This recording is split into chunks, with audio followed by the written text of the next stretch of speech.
Hi viewers, மனிதர்களால் உருவாக்கப்பட்ட 9 செல்ல பிராணிகளை பற்றி தான் இந்த வீடியோவில் பார்க்க போகிறோம். இந்த 9 விலங்குகளும் பார்க்கறதுக்கு ரொம்ப வித்தியாசமாகவும் ஆச்சரியமாகவும் இருக்கும். இந்த வீடியோ பிடிச்சிருந்தா லைக், ஷேர், கமெண்ட் பண்ணுங்க. நம்ம சேனலை புதுசாக பார்க்குறவங்க தமிழ் கலட்டா நியூஸ் சேனலுக்கு சப்ஸ்கிரைப் பண்ணுங்க. கூடவே பக்கத்தில் இருக்க பெல் ஐக்கானையும் கிளிக் பண்ணுங்க.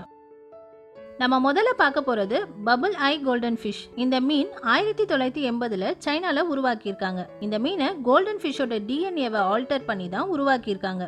இந்த மீன் அதிகபட்சமா 4 இன்ச் வரைக்கும் வளருது. இந்த மீனை மார்க்கெட்ல விற்க ஆரம்பிச்ச உடனே எல்லாரும் கோல்டு ஃபிஷ்ஷை வாங்குறத நிறுத்திட்டு இந்த மீனை தான் வாங்கி வளர்க்க ஆரம்பிச்சிருக்காங்க. ஆனா இந்த மீனோட பபிள்ஸ் எதுலயாச்சும் லைட்டா பட்டாலே உடைஞ்சிருக்கு. இந்த பபிள்ஸ் உடைஞ்ச 2 நாட்களுக்குள்ள இந்த மீனும் இறந்து போயிருக்கு. இதனால இந்த மீன் பெரிய அளவுக்கு சக்சஸ் ஆகல. அடுத்தது டீ கப் பப்பீஸ். இந்த டாக 80ஸ்ல உருவாக்கி இருக்காங்க. இத அமெரிக்காவை சேர்ந்த டாக்டர் பேட்ரிக் மெஹானேங்கிறவர் தான் உருவாக்கி இருக்காரு. இது அதிகபட்சமா 17 இன்ச் வரைக்கும் வளருது. 500 கிராம் வரைக்கும் வெயிட் போடுது. 12 வருஷம் உயிர் வாழுது. ஆனா இந்த டாகுக்கு லைட்டா அடிபட்டாலே இதோட எலும்புகள் உடைஞ்சிருது. அதிக வெயிலையும் குளிரையும் இதால தாங்க முடியாது.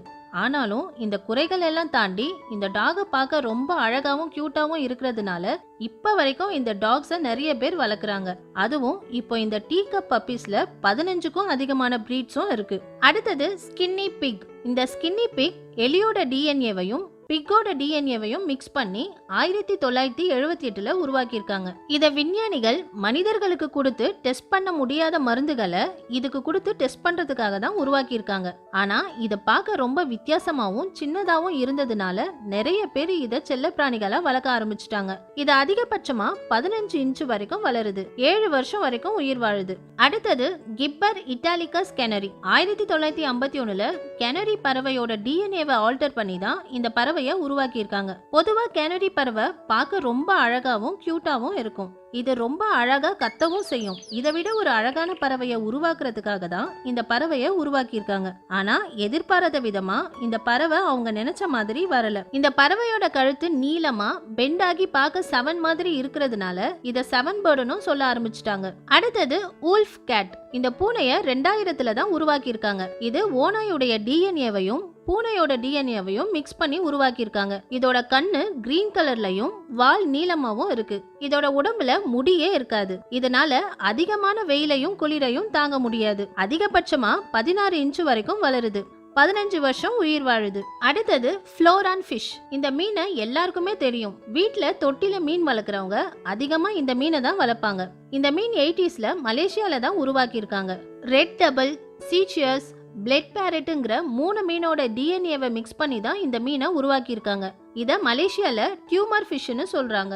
அதிகபட்சமா 30 சென்டிமீட்டர் வரைக்கும் வளருது. 12 வருஷம் உயிர் வாழுது. யாரெல்லாம் வீட்ல இந்த ஃப்ளோரான் ஃபிஷ்ஷை வளர்க்குறீங்கன்னு கமெண்ட்ஸ்ல சொல்லுங்க. அடுத்தது நாக்டு நெக் சிக்கன். இந்த கோழியை 80ஸ்ல யூரோப்ல உருவாக்கி இருக்காங்க. எல்லாரும் அதிகமா சாப்பிடுற கறி கோழிக்கறி தான். இந்த கோழியையும் கறிக்காக தான் உருவாக்கி இருக்காங்க. இது ரொம்ப கம்மியான நாட்கள்லயே சாதாரண கோழியை விட 2 மடங்கு பெருசா வளரும். நம்ம தமிழ்நாட்டுல கூட இத மொட்டை கழுத்து கோழின்னு சொல்லுவாங்க. ஆனா இது சாதாரண கோழியோட கறியை விட இந்த கோழியோட கறி சாப்பிடுறதுக்கு ரொம்ப ஹார்டா இருக்கிறதுனால இது பெரிய அளவுல சக்சஸ் ஆகல. அடுத்தது உக்ரைனி லீவ் காய் கேட். பொதுவா எல்லாரும் நாயையும் பூனையும் தான் அதிகமா வீட்டுல வளர்ப்பாங்க. இதனால 2011ல உக்ரைனில உள்ள பேடி தாமஸ், ஜானி, பென்னி தாமஸ்ங்கிற 3 பேரும் சேர்ந்து நாயோட டிஎன்ஏவையும் பூனையோட டிஎன்ஏவையும் மிக்ஸ் பண்ணி லைகாய்ங்கிற இந்த பிரீடை உருவாக்கி இருக்காங்க. இதோட ஃபேஸும் உருவமும் பூனை மாதிரி இருக்கும். காலும் வாலும் நாய் மாதிரி இருக்கும். இது அதிகபட்சமா 14 இன்ச் வரைக்கும் வளருது. 20 வருஷம் உயிர் வாழுது. 5 கிலோ வரைக்கும் வெயிட் போடுது. ஆனா இதோட விலை தான் ரொம்ப அதிகமா இருக்கு. $2000 விக்கிறாங்க. இந்திய மதிப்புக்கு 1,40,000 ரூபாய். நம்ம கடைசியா பார்க்க போறது புடாஃபிஸ்ட் பீஜியன். இந்த புறாக்களை பெடல் பிரதர்ஸ்ங்கிற 2 பேர் 20th செஞ்சுரியில உருவாக்கி இருக்காங்க. அந்த காலகட்டத்துல புறாக்கள் பந்தயம் ரொம்ப ஃபேமஸா இருந்திருக்கு. இப்பவும் நிறைய இடங்கள்ல புறாக்கள் பந்தயம் நடந்துகிட்டு தான் இருக்கு. இந்த புறாக்களை அதிக நேரம் பறக்கிறதுக்காக தான் உருவாக்கி இருக்காங்க.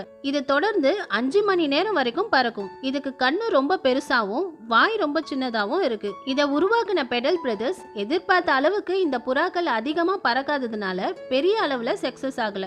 ஆனாலும் இப்ப வரைக்கும் இந்த புறாக்களை நிறைய பேர் வளர்த்துக்கிட்டு தான் இருக்காங்க. ஓகே வியூவர்ஸ், இதுல எதை பார்க்க ரொம்ப வித்தியாசமா இருக்கணும், இதுல எது உங்களுக்கு பிடிச்சிருக்கணும் கமெண்ட்ஸ்ல சொல்லுங்க. இந்த வீடியோ பிடிச்சிருந்தா லைக், ஷேர், கமெண்ட் பண்ணுங்க. நம்ம சேனலை புதுசா பாக்குறவங்க தமிழ் கலட்டா நியூஸ் சேனலுக்கு சப்ஸ்கிரைப் பண்ணுங்க. கூடவே பக்கத்துல இருக்க பெல் ஐக்கானையும் கிளிக் பண்ணுங்க.